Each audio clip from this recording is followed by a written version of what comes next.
people affected with the flood. Almost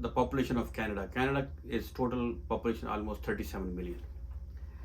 700,000 women are pregnant and they are going to be delivered next month.